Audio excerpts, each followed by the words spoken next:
Life of Saint Gerard Majella by Rev. O.R. Vassall-Phillips. Chapter 18. The End Draws Near. The news of Saint Gerard's illness was received with the greatest consternation at Caposeli. The Father Rector wrote to him without delay, telling him to remain at Oliveto as long as his kind friends there desired to keep him, and his own health required. He also sent him a companion in the person of a lay brother called Francis Fiore. When this brother arrived at the priest's house, he was himself so ill with a violent fever that he could not even mount the stairs to visit our saint. He had to be put to bed at once on the ground floor. Gerard was then told by the physician, Don Joseph Salvatore, of the illness of the newly arrived brother Francis. "Will you have the kindness to tell him from me," said the servant of God, "that through obedience he must drive away the fever, get up, and come to pay me a visit. Our duties are marked out for us, and I cannot spend my time in nursing a sick man."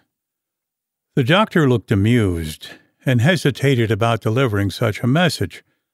However, as Saint Gerard insisted, he went downstairs to his second patient. The instant Brother Francis heard what Gerard had said, he rose, and went to pay him a visit as he had been told. When the saint saw him, he said with a gentle smile, "What a state of things!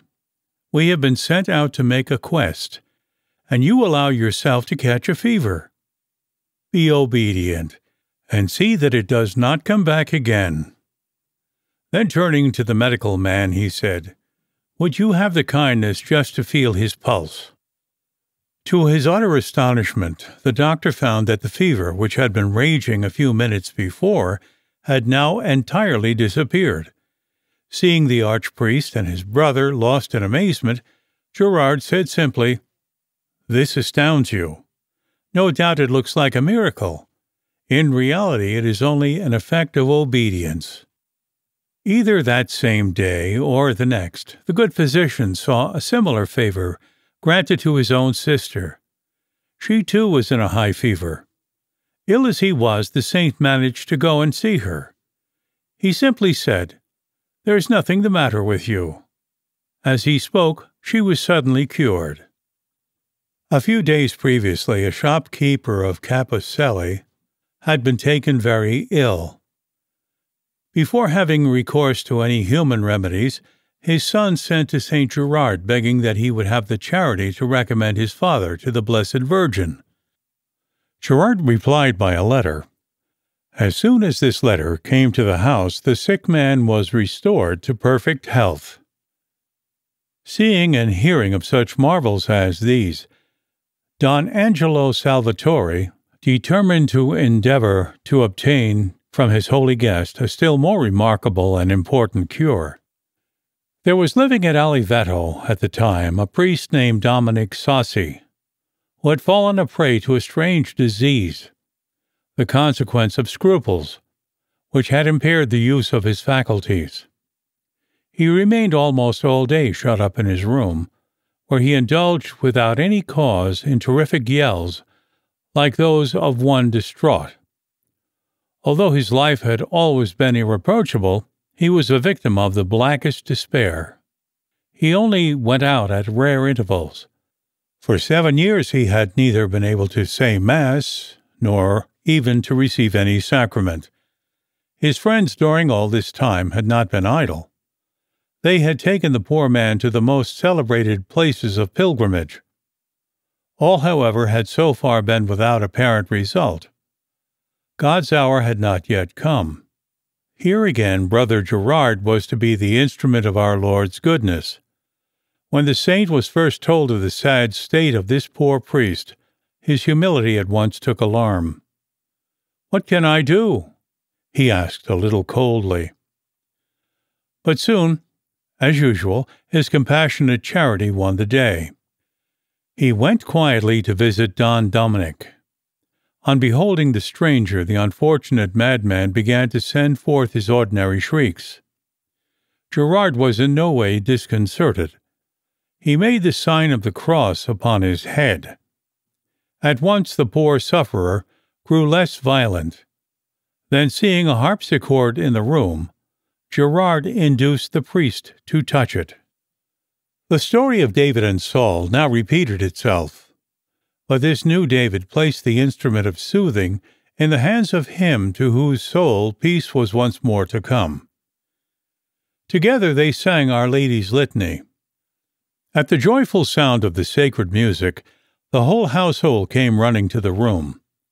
With grateful hearts, all rendered thanks to God. It was evident that the poor priest was at length completely cured. He might have said Mass the very next morning, but Gerard thought it better for him to be satisfied for the first 2 days with receiving Holy Communion. On August 28th he said Mass again, after a lapse of 7 years. The whole parish determined to surround the sacred functions with due solemnity. Don Dominic's friends and relations accompanied him to the church. All was ready. Gerard, however, was not present. It was known that he wished to go to communion at this Mass, so a message was sent to tell him that the Holy Sacrifice was about to commence. He was found in an ecstasy, the crucifix pressed to his heart, his face pallid as death, his eyes half closed, insensible to all sounds. The archpriest, his brother the physician, and several other persons were summoned. All looked with wonder at the saint. They left him with God and went quietly away. On their return, after some time, Saint Gerard had come to himself. He suspected that he might have been seen in a supernatural state, so said quietly, "I slept but little last night. This morning I was overcome by sleep." He then accompanied them to the church. We may here observe that Don Dominic never again missed Mass. If he ever experienced any difficulty about celebrating the divine mysteries, it was enough for the archpriest to tell him to do so in the name of Brother Gerard, and all his trouble would immediately vanish. When the people heard the bell ring for his Mass to begin, they would always say to one another, "Let us go and see Brother Gerard's miracle." Indeed, miracles were heaped on miracles during these closing weeks of the saint's life. Thus one of the archbishop's brothers went into his room one day to ask his advice on a matter that was troubling him, and found the servant of God in prayer before a crucifix and raised off the ground. He thought it better to leave him in peace. But as he was closing the door, Saint Gerard turned round and spoke to him. "Don Philip, I know what you have come about. Have no scruples about such and such matters that are disturbing your conscience. Leave yourself in the hands of God's providence." These words corresponded exactly to the needs of Don Philip's soul. Oliveto heard more than one prophecy at this time fall from the lips of the saint. Thus, as he was going away from a certain house, he happened to leave his handkerchief on a chair. A young girl noticed it and handed it to him. "No," said Saint Gerard, "do you keep it yourself. Perhaps one day it will be of use to you." As a matter of fact, when in years to come this girl, now married, was in her first confinement, she was at the point of death. She then invoked her holy patrons, but experienced no relief, until in her extremity she thought of Brother Gerard's handkerchief. As soon as this was brought to her, the baby was safely born, and all went well.